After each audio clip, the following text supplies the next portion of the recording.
Got it? Unique. Okay, but before we begin the tour of this lovely house right here, I am giving you 2 American minutes to take some pictures. That view over there. Notice I said American minutes, not Jamaican. Yeah. No, in Jamaican minute, 2 minutes in Jamaican time is like half an hour. Is it the same in America? I thought it was different. How are you all feeling today? Irie. Irie. I type for that. Yes. Now, ladies and gentlemen, let me just welcome you all again to the Good Hope Estate, to the Great House. Now, my name is Sabrina. I am the tour guide for this lovely house, and I'm going to tell you all about the story of the Good Hope Estate. Do you want to take pictures inside the house? Yeah, man. Oh, no pictures. I'm just joking.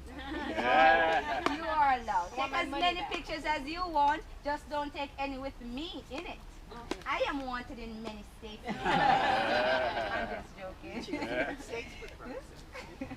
Now, ladies and gentlemen, right now we are all standing 600 feet above sea level. All great houses back then were built on top of a hill for 2 main reasons. The first reason was for the breeze, natural cool breeze. There was no electricity back then, no fans nor air condition, so they had to use the natural air. And the higher you are, the cooler it is. You're not feeling it right now, but trust me, you will feel it before you leave. The second reason was for the view. Take a look at it, stunning view. Every great house has a stunning view. And from here, you can oversee the plantation. The Good Hope Estate was established in the 1700s as a working sugar plantation. So, it was all planted in sugar cane. It is now 2,000 acres approximately, but originally it was 1,000 acres. There was a time when this estate grew to over 9,000 acres at the peak of its prosperity. Yes, all of that land belonged to one man. Now, there has been 7 different owners of the estate, only 7, since 1742. It is still privately owned today by Jamaican entrepreneurs, the Harts, they're businessmen, and they now plant citruses and coconuts on the property, and they also export it to the US. There are 4 different types of citruses here: Orkney, Valencia, Carson Brown, and the ugly fruit. Are you familiar with that one? Yes. You're from Florida, right? No, I work with somebody that. Because we yeah, export it used to to Florida. yeah. Okay, the ugly fruit is a cross between an orange, tangerine, and grapefruit. It has little or no seeds at all. It is extremely juicy. It's sweet, and it can grow to as big as my head, even bigger. Are you saying my head is really big? No. I'm just joking. But for orange, that's big, right? Yes. No, the name ugly. Because it's named Not because from of you. its appearance. Not from me. It has a bumpy look. It has a thick skin. But you can just poke your thumb into it and break it apart to get the juice from inside. Yes, it's very nice. So if you ever come across that fruit, try it. You will enjoy it. But you won't be able to finish one all by yourself. You'll need help. Trust me. So that's what's on the plantation today. Now, the first owner was a British man in the military, Colonel Thomas Williams.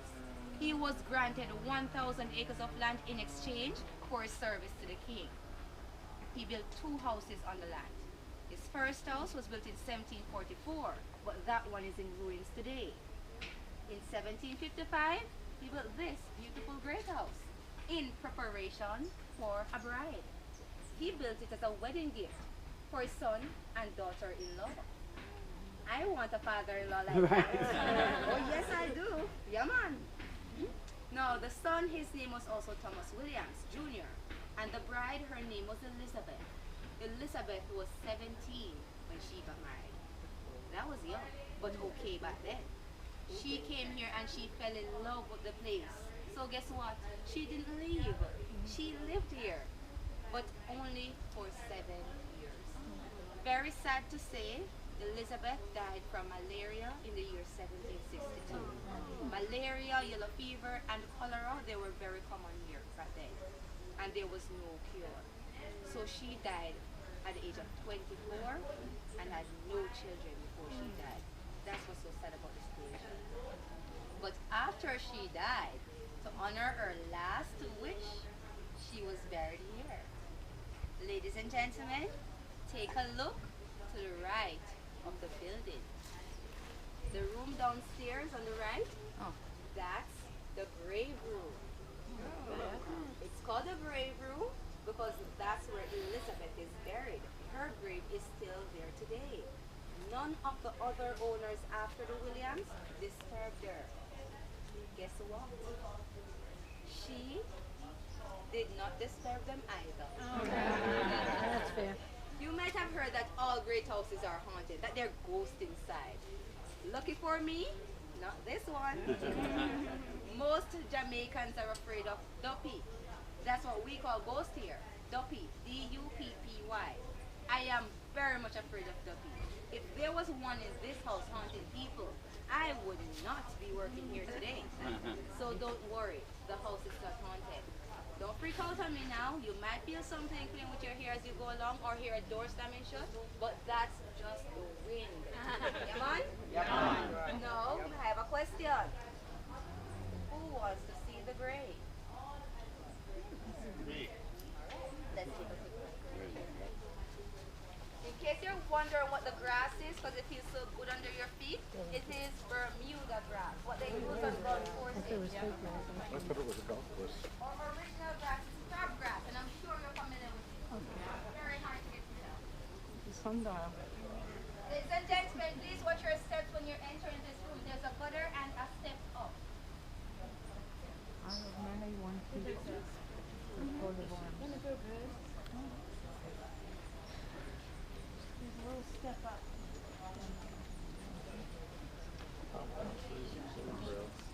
Yeah, no, it's just a bit cooler here. But it's a bit cooler here.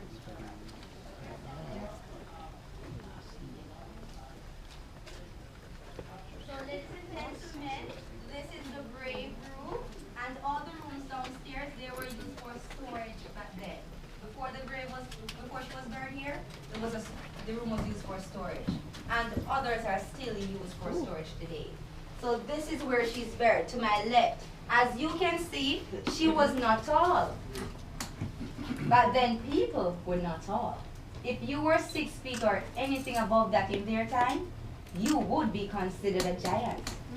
I would fit in perfectly in their time. You'd be the giant. And you. Now the words that are written on the grave, you might be wondering what they are, so we have made it easier for you to read. They're also right here on the plaque on the wall. So read it, and afterwards we'll go upstairs. Did he ever get married again? Well, I am guessing he did. We are not sure what happened to him after he left Jamaica, because 5 years after she died, the entire family, the Williams, they sold the estate and went back home to England and never came back here. She's here all by herself. Sold the whole family. Yes, they sold the entire property, went home. So I'm guessing he remarried and had some children because they had none together.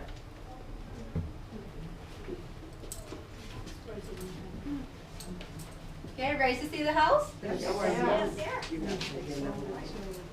lot of people living in that period of time and might disturb the grave. Okay, before we go up, there's something I want to show you. There's a trough in there. Oh, you got me on camera. I'm making a video. So I am going to the US after all. Yeah, there's no ransom, trust me. Take a look at this at the base of the iron stair rail. This is a snow scraper. It snows all year round in Jamaica. I'm surprised it snows. Yeah, no way. It is a boot scraper, a practical boot scraper. Back then they were using it to get rid of horse dung or mud from the boots before entering the house. And I agree with that. It's very clever. We need these in our houses today. Yeah, we do. For the kids and the husbands.